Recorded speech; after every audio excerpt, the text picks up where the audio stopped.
Good morning mga kamamshi. Ito po sila yung isda. Ating ilabas sa rep at ating pong isasain ngayon. Salamat po sa nagbigay. Yan po, maghahasa muna tayo ng gulok na gagamitin para po sa paggagayat. Yan po, gagayatin na natin.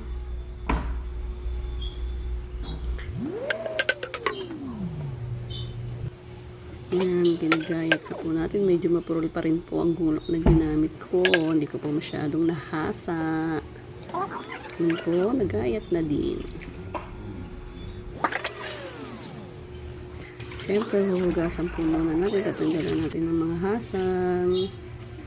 Yan, after po ng matanggalan ng hasang at mahugasan, yan, maglalagay po tayo ng dahon ng saging para po hindi dumikit sa kasirola yung isda kapag po nakasalang na, pagka po niluluto na.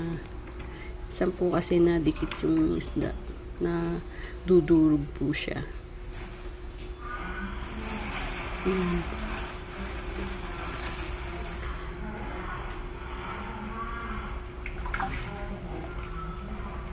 Dadamihan po natin ang paglalagay ng kalamyas para po masarap ang lasa ng isda.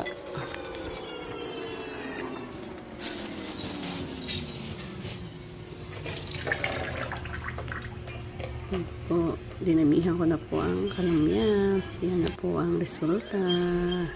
At isasalang na natin yan. Timplahan muna natin